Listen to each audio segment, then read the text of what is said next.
Здесь просто дышишь и кайфуешь.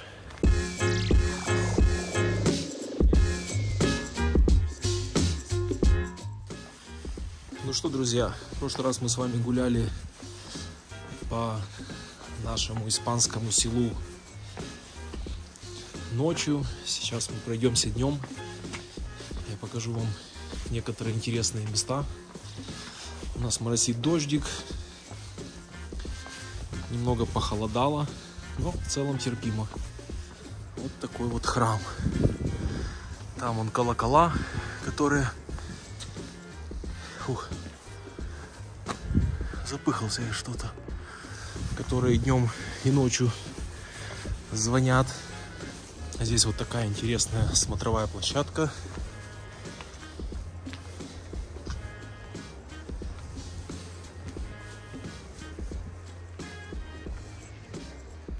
С которой открывается вид на все село, на горы.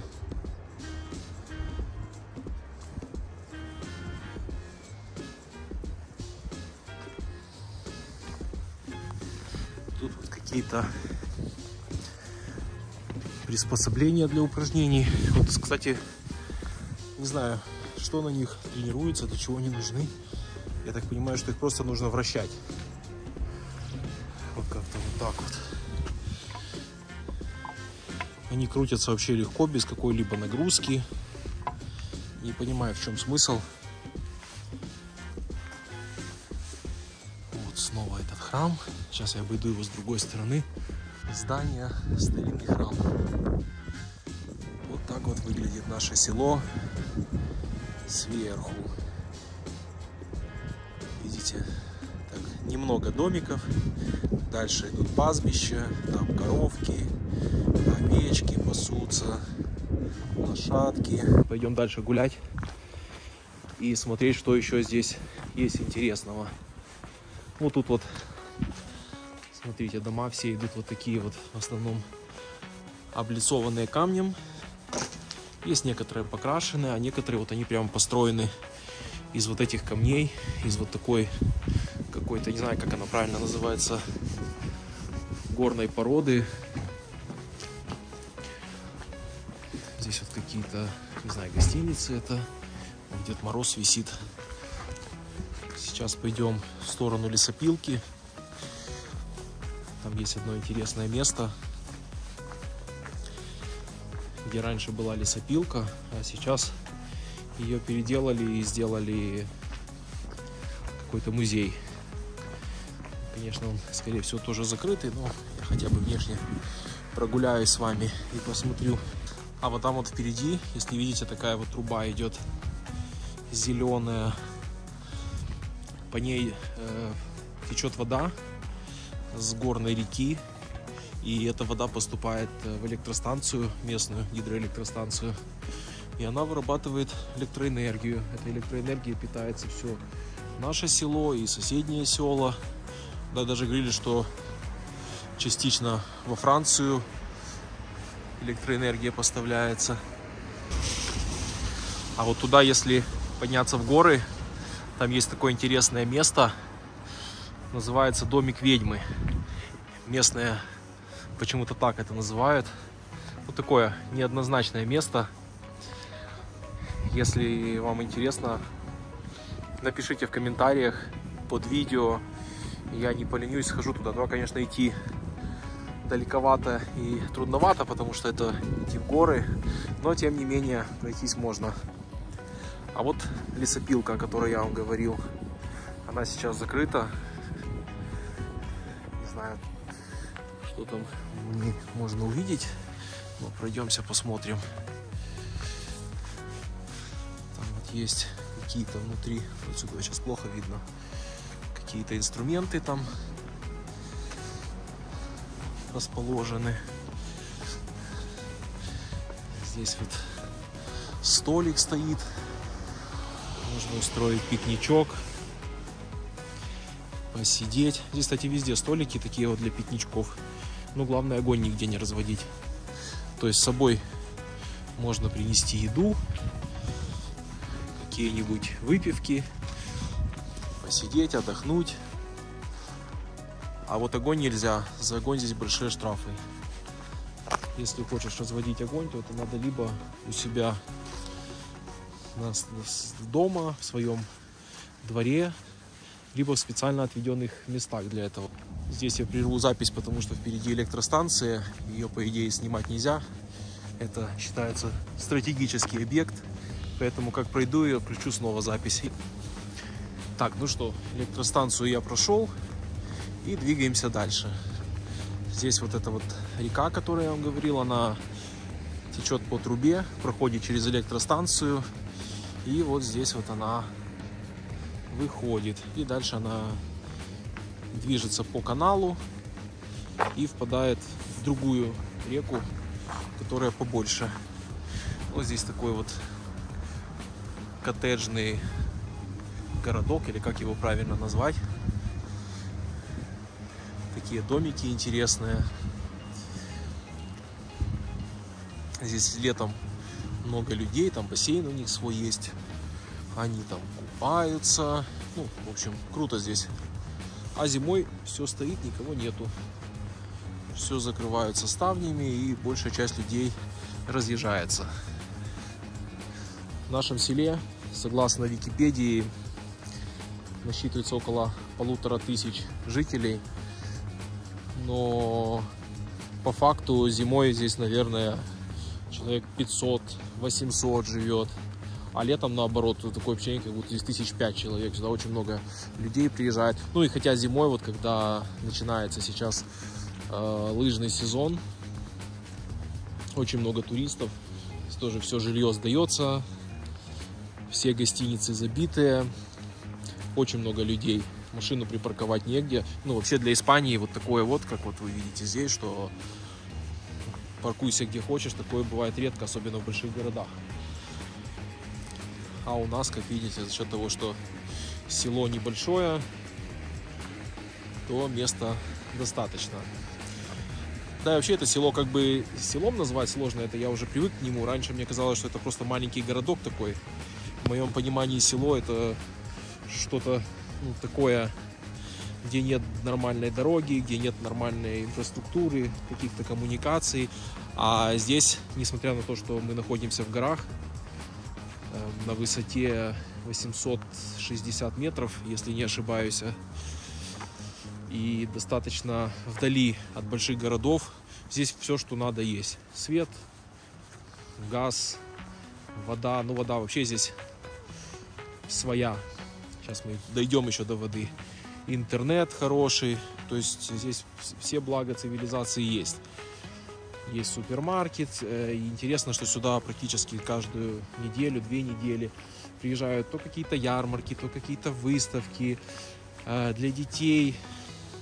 Различные аттракционные лунопарки. Ну, в общем, когда живешь здесь, не чувствуешь, что ты где-то находишься в жопе мира, как говорится.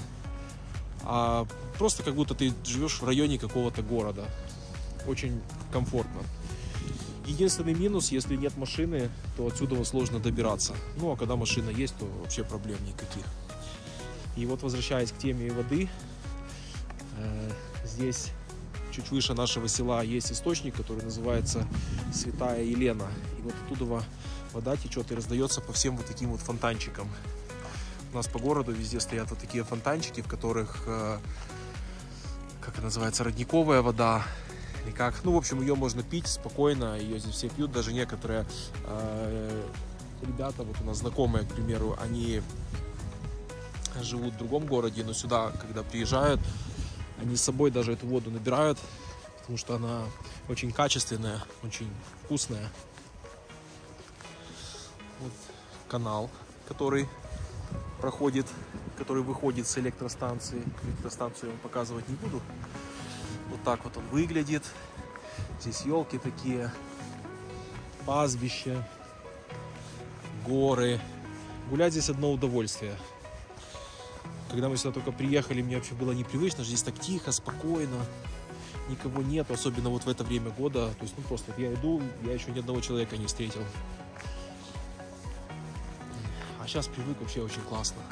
Смотрите, какая красота, какой здесь воздух. Здесь просто дышишь и кайфуешь. На самом деле в большом городе сложно встретить такой же воздух, такую же атмосферу. Мы недавно ездили в Валенсию, и на контрасте сразу ощущается воздух потяжелее. Ну, вообще как-то обстановка такая напряжная. Все куда-то бегут, суетятся. А здесь тихо, спокойно. Смотрите.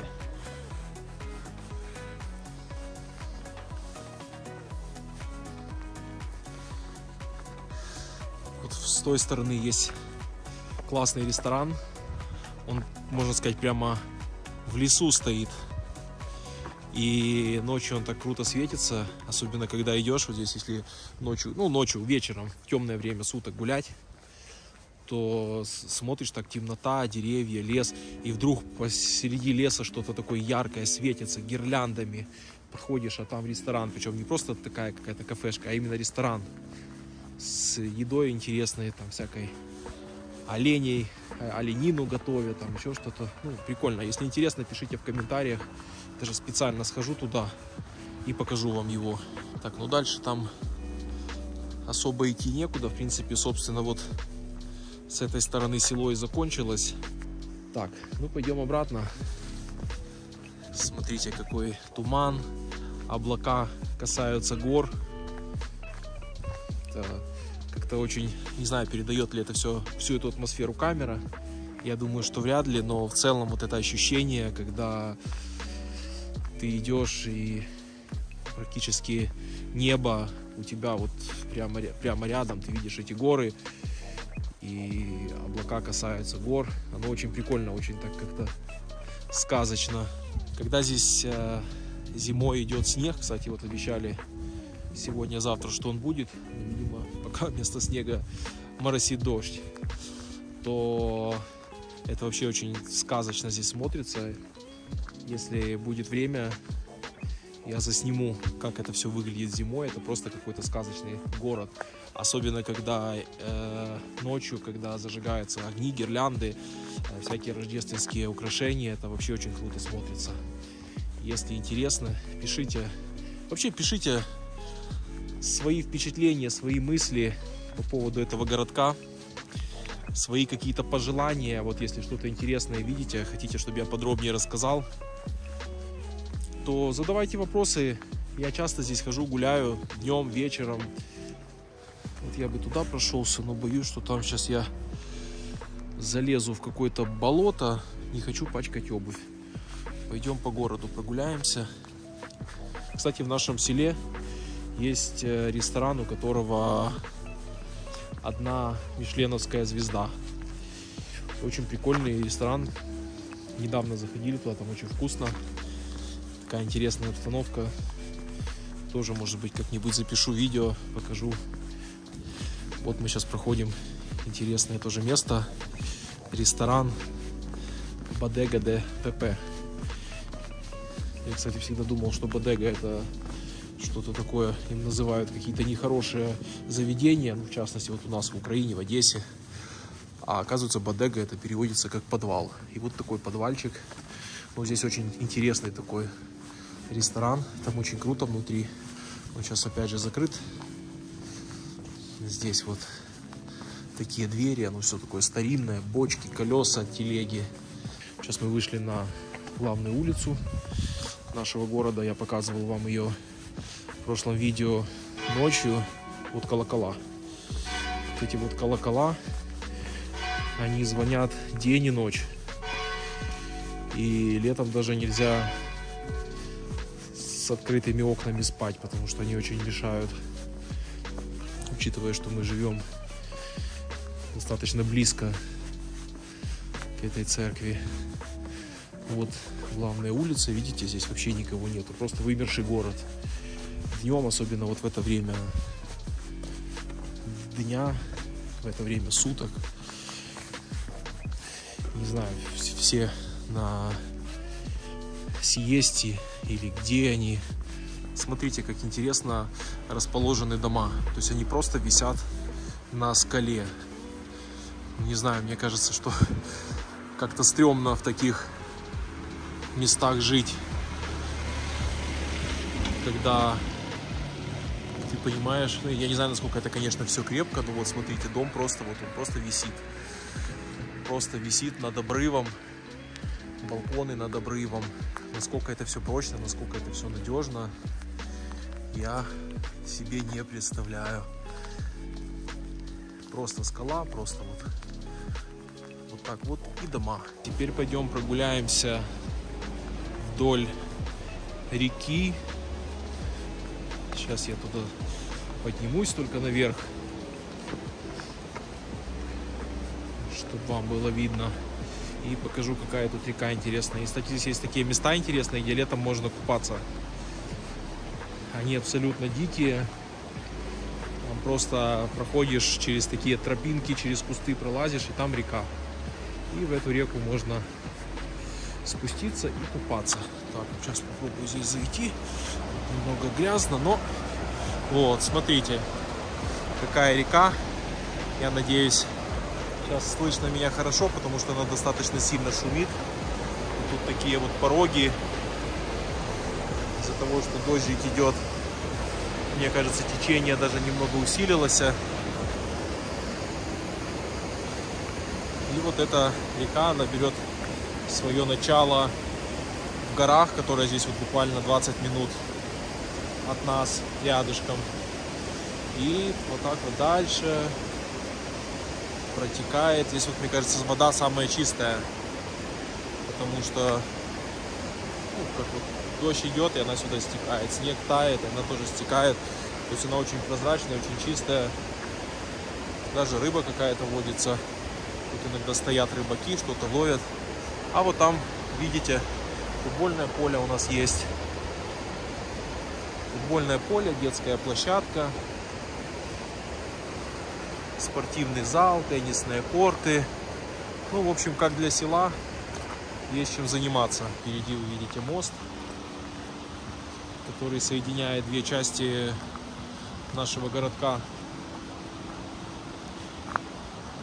Ту часть, что я вам показывал, это был центр. А есть еще вторая часть. И вот этот мост их между собой соединяет.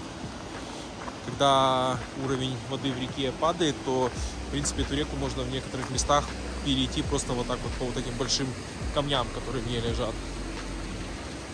Но когда вода поднимается, то перебраться можно только через мост. Впереди нарисовано такое граффити красивое, Биескос. Сердечко такое зеленое. Как я понимаю, оно символизирует то, что здесь много зелени, здесь природа. Здесь очень красиво. Вот смотрите, как с моста, если смотреть, то вот открывается такой вот вид. Сейчас пойдем сюда. Вот это мы тоже заходим на мост, только он проходит не над рекой, а он проходит как бы над площадью. Там внизу проходят всякие ярмарки, выставки. Видите, там лавочки есть, можно посидеть. Тут елку, которую в прошлый раз я вам показывал, только я снизу ходил. А вот главная площадь, так сказать, вид сверху. Наша мэрия, главная площадь, но сейчас никого нету, потому что идет дождь. Все сидят дома. А вот этот домик, это он называется Centro de Turistico, если я не ошибаюсь и правильно говорю. Это место для туристов, здесь можно получить информацию. Здесь, видите, вот есть какая-то вот такая интересная карта нашего города. Какие-то такие вот декоративные окошки сделаны. Здесь вот еще, правда, но под стеклом и как-то не очень красиво смотрится. Ну, как я понимаю, что все туристы основную информацию получают именно здесь. И тут, кстати, есть бесплатный Wi-Fi. Когда я сюда только приехал и еще дома не подключил интернет, я здесь на лавочке сидел и занимался своими вопросами с бесплатным Wi-Fi. Так, ну спустимся вниз сейчас. Вот, собственно, днем мы прогулялись по нашему городку, по нашему селу. Надеюсь, вам было интересно. Подписывайтесь, ставьте пальцы вверх. И всем пока, до новых видео.